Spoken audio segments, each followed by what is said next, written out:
আসসালামু আলাইকুম এভরিওয়ান। আশা করছি সবাই অনেক বেশি ভালো আছেন। সবাইকে আরো একটি নিউ ব্লগে ওয়েলকাম করছি।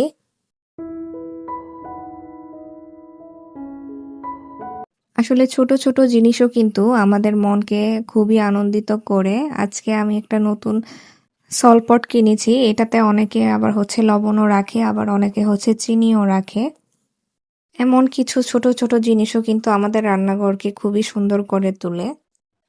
দিনভর কাজের ব্যস্ততা শেষ করে সন্ধ্যাটা আমার কাছে একটু বিশেষ কিছু, কারণ এই সময়টা আমি নিজেকে একটু ধীরে চলতে দেই।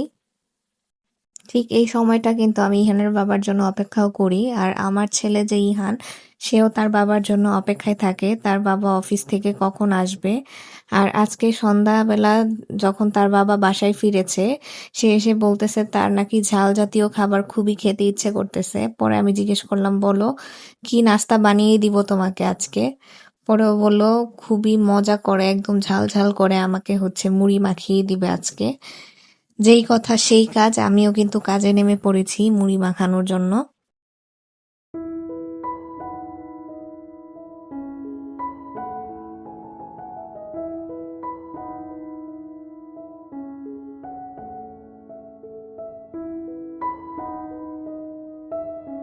আমার ভিডিও দেখে যেসব ভাইয়া আপুরা অনেক সুন্দর সুন্দর কমেন্ট করেন, তাদেরকে আমি ভিডিওতে আবার জানাচ্ছি অসংখ্য ধন্যবাদ। কারণ এত সুন্দর সুন্দর কমেন্ট আপনারা করেন, এগুলো যখন আমি পড়ি আমার মনটা এত ভালো লাগে, আমি কিন্তু অনেক খুশি হয়ে যাই আপু ভাইয়ারা। গতকালকে আমি একটা ভিডিও আপলোড করেছি, সেখানেও দেখেছি অনেকে কমেন্ট করে রেখেছেন। আমি কিন্তু এখন পর্যন্ত কমেন্টের কোনো রিপ্লাই করতে পারি নাই। তবে ইনশাল্লাহ আপনাদের এই সুন্দর কমেন্টগুলো পড়বো আমি, আর রিপ্লাইও করে দিব। আসলে এই দিনভর এত ব্যস্ততায় কেটেছে আমার, কারণ একদিক থেকে আমার ছেলে ভীষণ অসুস্থ। আজকে 2 দিন ধরে ওর অনেক জ্বর, দেখা যায় ওষুধ খেলে ওর জ্বরটা কমে যায়। তারপরে আবার কিছুক্ষণ পরেই দেখা যায় আবার জ্বর উঠে, আর অনেক জ্বর। আজকে সকালবেলা তো সে মানে অনেক জ্বর আসার কারণে তার প্রচন্ড রকমের খারাপ অবস্থা হয়ে গিয়েছিল। সে বারে বারে বলতেছিল তার নাকি অনেক শরীর ব্যথা করতেছে। পরে সকালে সে অনেক বমিও করেছে। দেখে এতটা খারাপ লেগেছে আমার। আসলে নিজের বাচ্চা অসুস্থ হলে না আমি আসলে ঠিক থাকতে পারি না। মনে হয় যে আমি আসলে অসুস্থ হলেও মনে হয় ভালো ছিল, এরকমটা আমার কাছে সবসময় মনে হয়। সবাই আমার ছেলেটার জন্য দোয়া করে দিবেন, আল্লাহ তাআলা যেন আমার ছেলেটাকে সুস্থ করে দেয়। আমার হাতের এই মুড়ি মাখাটা কিন্তু ওর বাবা ভীষণ পছন্দ করে। আমি সবসময় এভাবেই মুড়িটা মেখে থাকি, সাথে চানাচুরও দেই। মাখানোর সময় আমি একটু লেবুর রসও দেই, কিন্তু ওই দিন আমি আসলে দিতে ভুলে গিয়েছিলাম। এখানে আমি টমেটো আর পেঁয়াজটা আমি একটু বড় করে কেটে নিয়েছি, কারণ এভাবে খেতে আমার কাছে ভীষণ ভালো লাগে।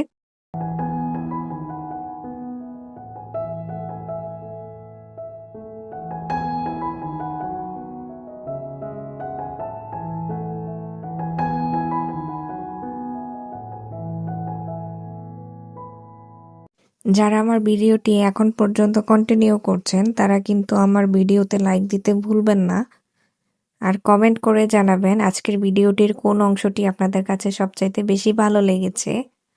আর সেই সাথে কিন্তু আমার চ্যানেলটি সাবস্ক্রাইব করে দিবেন, পাশে থাকা বেল আইকনটি প্রেস করে দিবেন।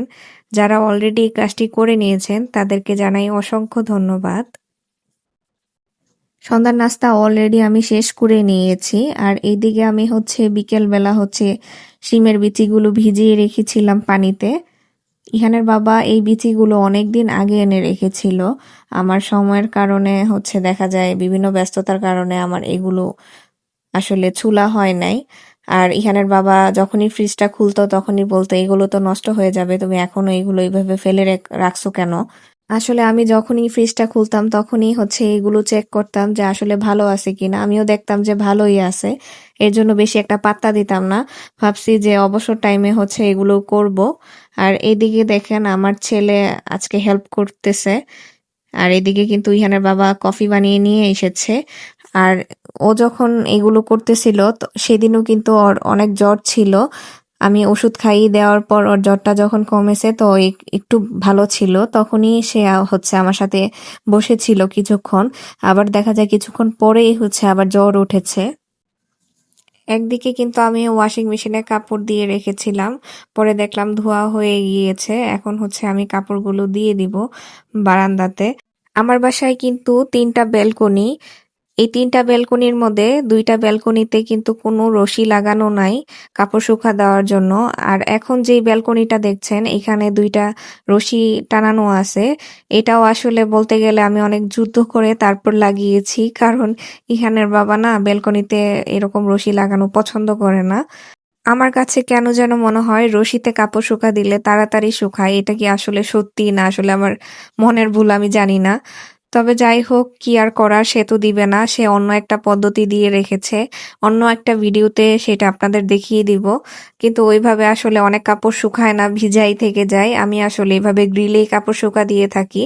এখন খুব যে একটা প্রবলেম আমি ফেস করতেছি এটাও বলবো না। এখন ভালোই লাগে বেশ। রোদ আসে, আমি রাতে হচ্ছে দেখা যায় কাপড়গুলো ধুয়ে দিয়ে রাখলে সকালবেলা হচ্ছে কাপড়গুলো অনেক সুন্দরভাবে শুকিয়ে থাকে। আমি কিন্তু শিমের বিচিগুলা বাছার পরে এটাকে ভাপ দিয়ে হচ্ছে পলিথিন করে হচ্ছে ডিপে রেখে দিয়েছি। আপনারা দেখতেই পেলেন, জাস্ট একটা বলক দিয়ে আমি হচ্ছে পানিটা ঝরিয়ে রেখে দেই।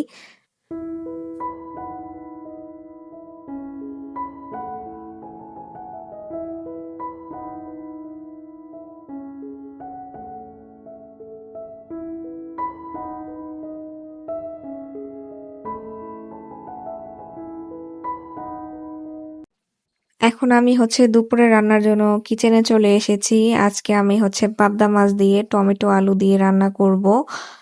সেই সাথে খুবই মজাদার একটা ভর্তা বানাবো, তাও হচ্ছে বাটাবাটির ঝামেলা ছাড়া। আর পাবদা মাছ কিন্তু ভাজতে গেলে আমি একটু কড়াইতে একটু বেশি তেল দিই। কম তেলে পাবদা মাছ ভাজতে গেলে আমার মনে হয় যে এটা ভেঙে যাওয়ার চান্স থাকে। আর পাবদা মাছটা আমি তেমন যে একটা ভাজি তাও না, এটাতে দেখা যায় একদম হালকা একটু ভেজে নিই জাস্ট। এই টমেটো আলু আর এই পাবদা মাছের যে ঝোলের কম্বিনেশনটা, এটা আমার শ্বশুর খুবই পছন্দ করে। আর সেই সাথে কিন্তু ইহানের বাবার খুবই পছন্দ। ইদানিং কিন্তু টমেটোর অনেক দাম, বেশ চড়া দাম, তারপরেও সে টমেটো খাওয়া বন্ধ দিচ্ছে না। আমি তো মাঝে মাঝে রাগ করি। আদার্স কিছু বাজার করতে গেলেও তার হাতে কিন্তু টমেটোর ব্যাগ থাকবেই মাস্ট, কারণ সে হচ্ছে টমেটোটা এত পরিমাণে পছন্দ করে যে কোনো কিছু রান্না করতে গেলেই সে বলবে হচ্ছে টমেটো দাও নাই এটাতে। আর এইদিকে দেখি এখন আমার ছেলেরও মাশাল্লাহ বেশ পছন্দ হয়ে গিয়েছে। সেও হচ্ছে খাবারে হচ্ছে টমেটো খুঁজে আর আলু খুঁজে। আমাদের বাসায় কিন্তু আলু খেতেও অনেক পছন্দ করে, এর জন্য আমি হচ্ছে আলুর পরিমাণটা সবসময় একটু বেশিই দেই। দেখা যায় মাংস রান্না করলেও হচ্ছে আলুর পরিমাণটা একটু বেশি দেই।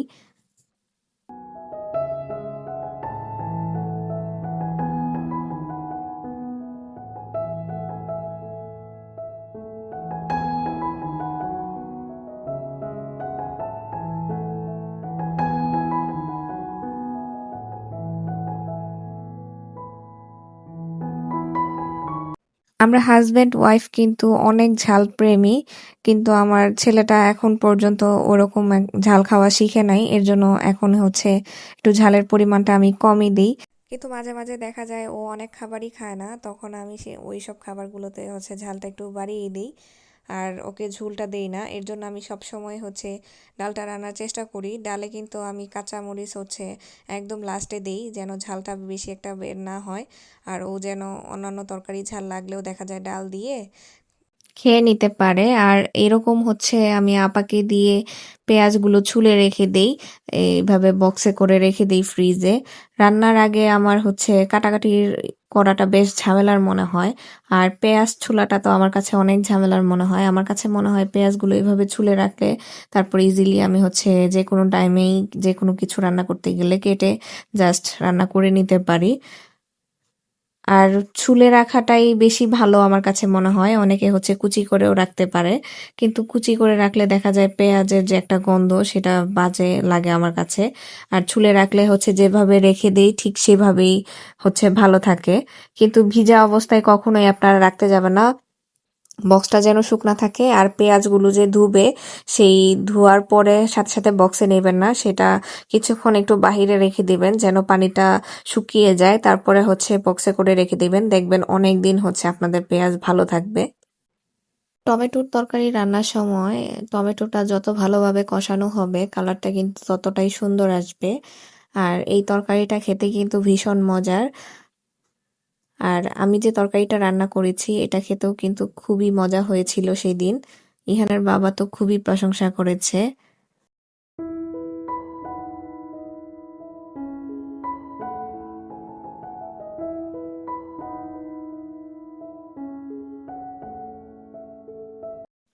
আজকে আমি যে ভর্তাটা বানাবো সেটা হচ্ছে শুটকি মাছের ভর্তা। এখানে আমি হচ্ছে কড়াইতে তেল দিয়ে তারপর হচ্ছে পেঁয়াজ কুচি দিয়ে দিয়েছি আর সাথে কিছু রসুন কুচি দিয়েছি। তারপর আমি একটু লবণ দিয়ে দিয়েছি। দেখা যায় পেঁয়াজটা না হলে ভাজা ভাজা হয়ে যাবে লবণটা না দিলে। তারপরে আমি শুকনা মরিচ হচ্ছে ব্লেন্ড করে রেখেছিলাম সেটা দিয়ে দিলাম। আর এই শুটকিটা হচ্ছে বাঁশপাতা শুটকি বলে। আপনারা কে কে চিনেন আমাকে কমেন্ট করে জানাবেন, কারা এই শুটকির ভর্তা খান সেটাও বলবেন। আমার কিন্তু এই শুটকির ভর্তাটা ভীষণ প্রিয়। আর এইদিকে হচ্ছে আমার রান্না শেষে এরকমই হয়, বেসিনের অবস্থা সবকিছু জমে থাকে। আমি হচ্ছে রান্না শেষ করে দেখা যায় যে পাতিলে তরকারি রান্না করি সবকিছু বেড়ে তারপর হচ্ছে পাতিলগুলো ধুয়ে ফেলি। রাতে আমার কোনো একটা ঝামেলা থাকে না, জাস্ট 2-3টা বাটি থাকে, তখন হচ্ছে ধুয়ে নিতে হচ্ছে ইজি হয় অনেকটা। আমি দুপুরেই হচ্ছে এই কাজগুলো শেষ করে রাখি। কথা বলতে বলতে কিন্তু একদম ভিডিওর শেষ পর্যায়ে আমি চলে এসেছি। একদিকে কিন্তু আমার ভর্তাটা হচ্ছে চুলায় আমি দিয়ে রেখেছি আর এদিকে হচ্ছে আমি ধোয়াধাইয়ের কাজটা শেষ করে নিচ্ছি। আমি সব সময় হচ্ছে দেখা যায় রান্না বসিয়ে রেখে তার পাশাপাশি হচ্ছে এই কাজগুলো করে নেই, তাহলে হচ্ছে কাজগুলো জমে থাকে না আর জায়গাগুলো হচ্ছে একদম ক্লিন থাকে, ফাঁকা ফাঁকা থাকে। আর এই যে আমার ভর্তা তো হয়ে গিয়েছে, এটা যে খেতে কি পরিমাণে মজা হয়েছিল, অসম্ভব মজা লেগেছে। তো আজকে সবাই ভালো থাকবেন আর আমাদের জন্য অবশ্যই দোয়া করবেন। দেখা হবে অন্য আরেকটি ভিডিওতে। আজকের মতো বিদায় নিয়ে নিচ্ছি। আল্লাহ হাফেজ।